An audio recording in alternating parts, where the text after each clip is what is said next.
In the next, we will derive the partial derivative of some objective function L with respect to in the element in the convolutional kernels K. Okay, as before, we assume that we have input A, which has undergone some convolutional operation with a kernel K, then it produces output B, and the B will contribute to some objective function L, for which we know the gradient of L with respect to the output of the convolutional operation is dB, that is the ig element in B. How that affects L is given by the corresponding element in the dB array. Partial derivative of L, partial derivative of Big is given by dBig. Okay, and we will use this dB to calculate the partial derivative of L with respect to the K. Following the similar way of analysis when we do the same kind of computation when we consider the effect of A. Now, let's consider how elements in K contributes to the computation of elements in B and correspondingly will affect L. Let's consider, for example, the first element K0, 0. Okay. According to the computation of convolution, okay, let me demonstrate it here.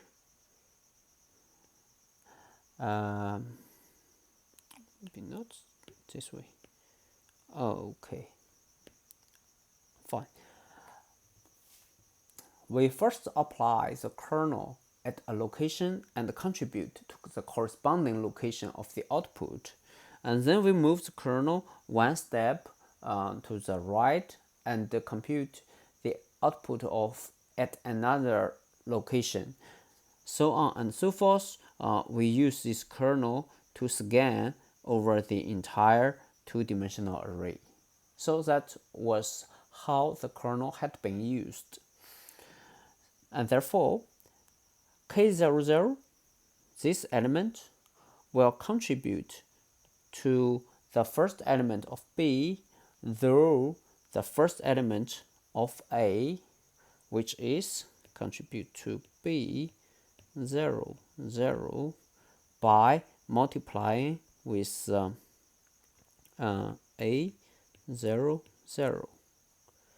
And we know that B 0, 0 will affect L by a factor specified by dB 0, 0. And therefore, this part of the contribution will be reflected in the change of L by A 0, 0 times dB 0, 0.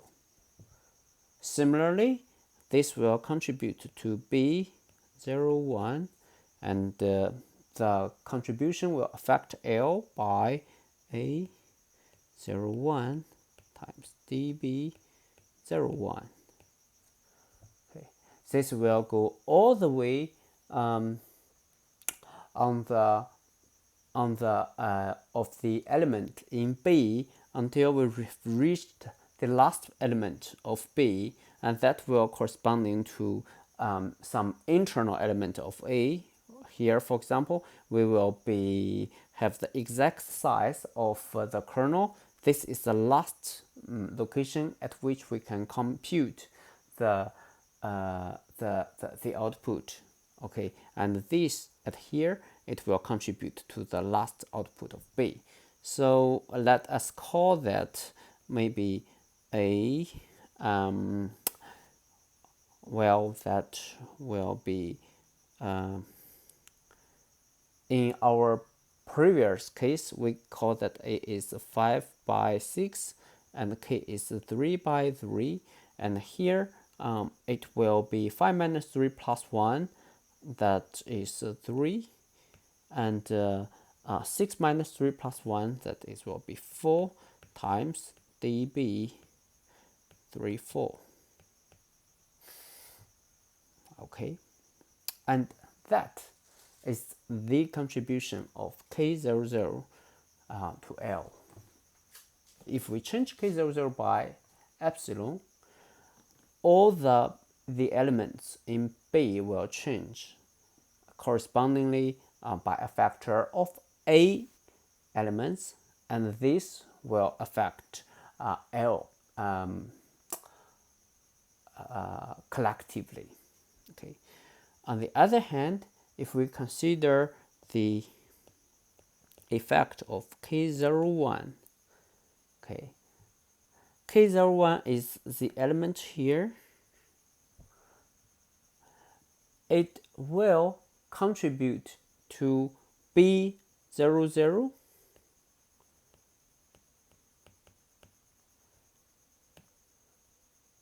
here by the dot product here. Remember, the B00 is all the dot product of applying the kernel at the up left corner. So here we will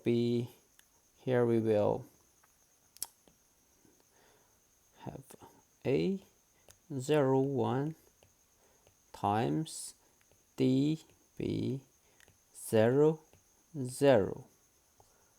Okay, and it will affect the other B here when the kernel is applied at this location.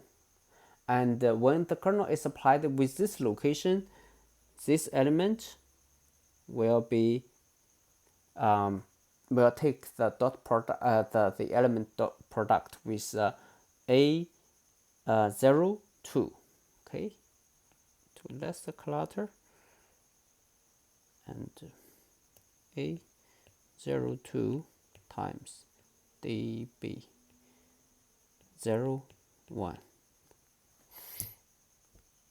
Okay, and so on and so forth until we have reached the last element of B here.